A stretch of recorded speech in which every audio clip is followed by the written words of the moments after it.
सभी छात्रों को नमस्कार।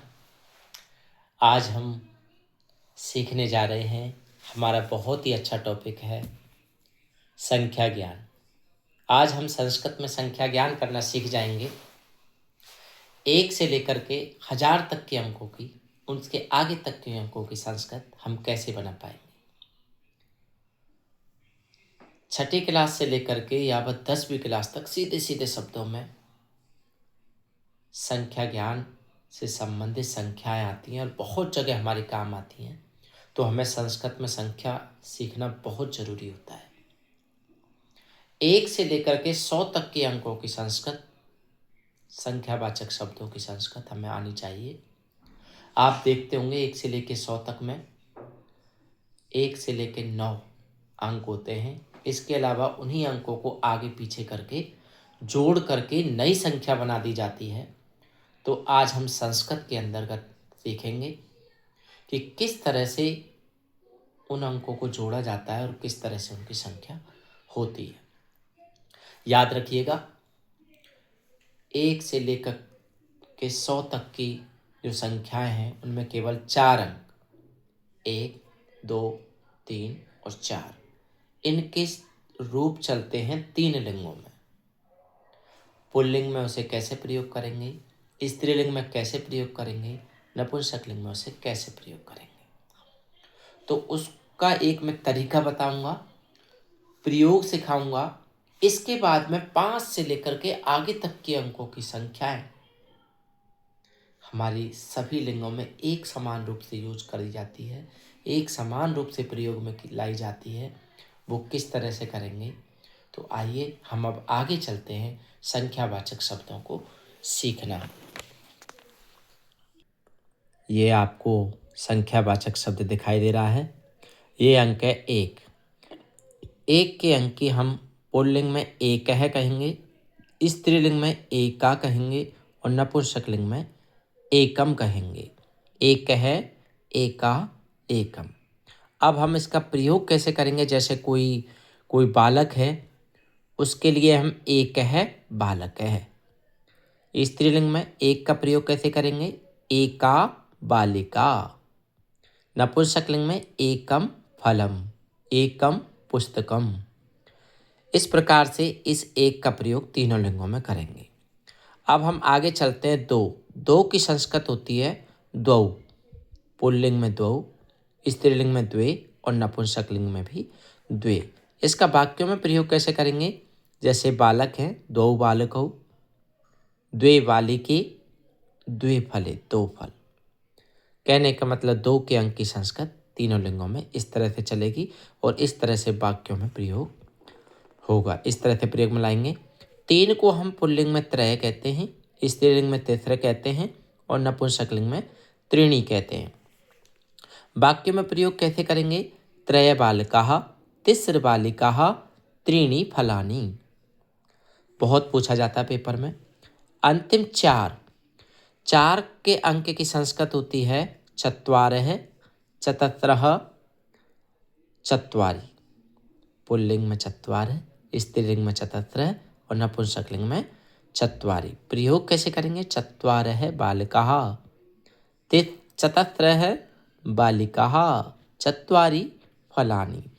अब इसके बाद में क्या है, इसके बाद में अब आगे सब का रूप पंच पंच पंच, तीनों लिंगों में एक जैसा मैंने पहले बताया था। इसी प्रकार से सट सट सट तीनों लिंगों में होता है। प्रयोग कैसे करेंगे, पंच बालिकाः, पंच बालिकाः, पंच फलानि।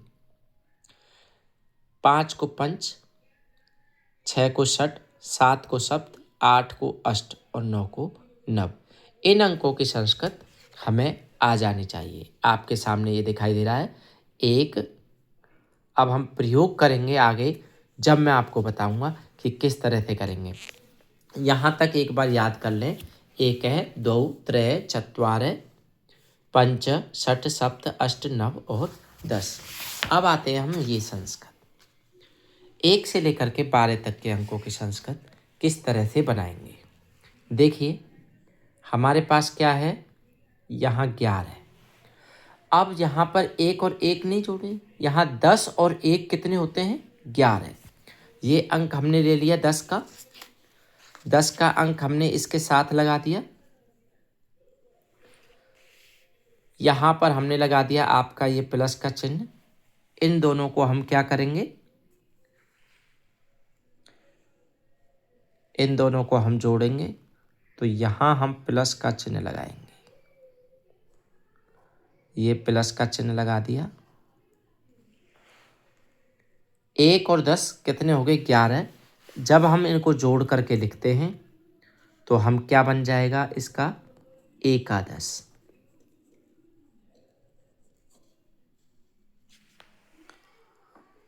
इसी प्रकार से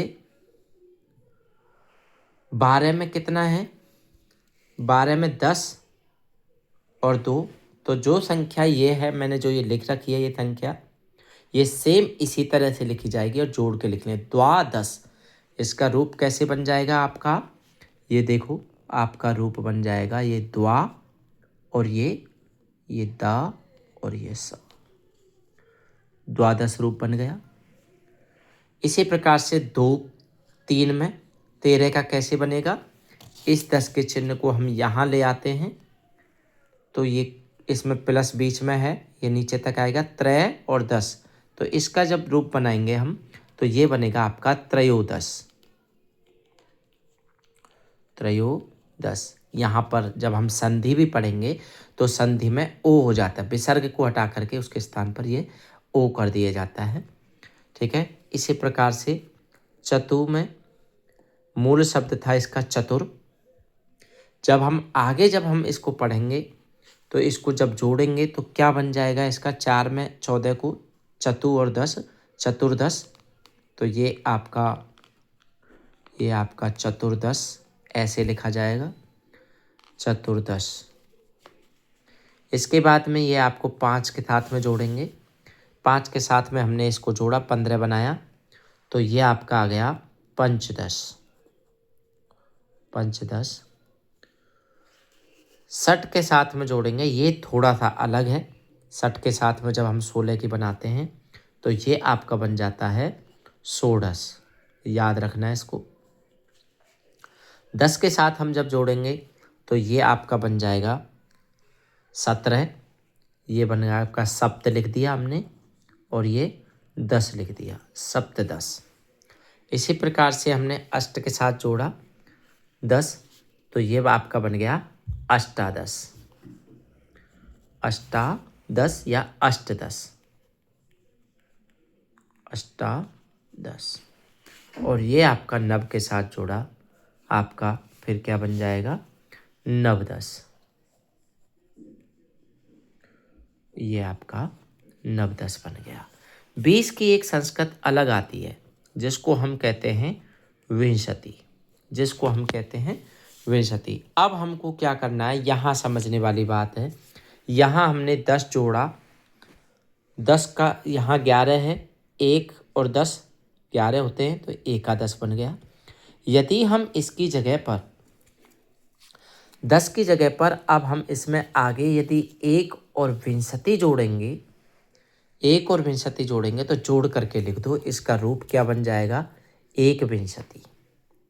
21 का रूप बन जाएगा एक विंशति।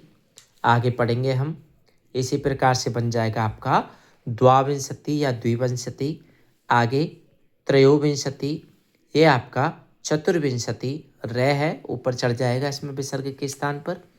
इसके बाद में इसमें पंचविंशति, षड्विंशति, सप्तविंशति, अष्टविंशति या अष्टाविंशति, नवविंशति,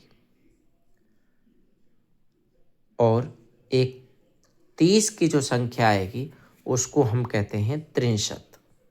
जब 63 कहेंगे तो इसके साथ जोड़ेंगे तो एक 63, द्वात्रिंशत। बहुत सरल है, नीचे वाले केवल इसको याद करना है और बाकी 1 से लेकर 9 तक के अंकों की संस्कृत। त्रित्रिंशत या त्रैस्त्रिंशत, चतुस्त्रिंशत, पंचत्रिंशत, सप्तत्रिंशत, आपकी अष्टात्रिंशत, नवत्रिंशत, ये आपकी बन गई। समझ में आ रहा है आपको। इसके बाद में हम देखेंगे अब इसी प्रकार से आपकी कितनी की बनेगी, 40 की। एक चत्वारिंशत, द्व्यचत्वारिंशत्, त्रिचत्वारिंशत्, चतुश्चत्वारिंशत्, पञ्चचत्वारिंशत्, षट्चत्वारिंशत्, सप्तचत्वारिंशत्, अष्टाचत्वारिंशत्, नवचत्वारिंशत्। और 50 की संस्कृत आपकी आती है। फिर आपकी 50 की संस्कृत आ जाएगी ये 50।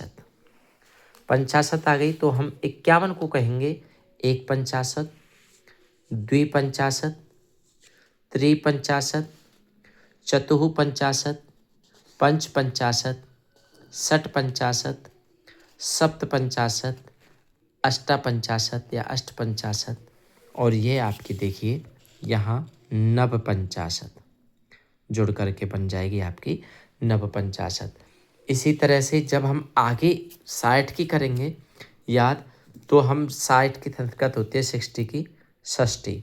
जब हम इसको जोड़ करके लिखेंगे तो ये आपका रूप बन जाएगा किस तरह से, एक षष्ठी। एक षष्ठी, द्वाषष्ठी, त्रिषष्ठी, चतुष्षष्ठी, पंचषष्ठी, षट्षष्ठी, सप्तषष्ठी, अष्टाषष्ठी और नवषष्ठी। और आगे अब आगे चलते हैं तो रूप बनता है आपका सप्तती का। एक सप्तती, द्वासप्तती, त्रयसप्तती, चतुसप्तती, पंचसप्तती, षट्सप्तती, अष्टसप्तती, ये अष्टसप्तती, ये नवसप्तती। और जब हम इसको आगे चलते हैं और सीखने के लिए 80 की संस्कृत होती है आपकी अशीति। अशीति में जब हम इसको जोड़ के लिखेंगे तो ये बन जाएगा आपका एक और एक, कै और ए बड़ा की मात्रा बन जाएगी एकाशीति। द्वाशीति, द्विशीति, त्रयशीति, चतुशीति, पंचाशीति, षडशीति, सप्तशीति, अष्टशीति, नवाशीति, ये बन गया। इसके बाद में हम चलते हैं नवति की तरफ। एक नवति, द्विनवति, त्रयनवति, चतुर्नवति, पंचनवति, षण्णवति, सप्तनवति, अष्टानवति, नवनवति। और शतम को हम कहते हैं 100। एक शतम, द्वाशतम, त्रिशतम, चतुशतम, पंचशतम, षट्शतम, सप्तशतम, अष्टशतम और नवशतम का मतलब 99। और 100 को ये एक शतम, ये हमारी संख्या एक नवति के साथ जोड़ेंगे। नवति की रह गई है संस्कृत, नवति की जोड़ दी हमने 99, नवनवति के 99 और ये शतम आ गई। अब इसको हम आगे भी पढ़ाते हैं तो एक शतम का मतलब 101, एक और 100 101। इस तरह से हमने 100 तक की संख्या सीखी। 1000 को संस्कृत में सहस्त्र कहते हैं और कोटि को, करोड़ को कोटि, लाख को लक्ष कहते हैं। इस तरह से याद रखें।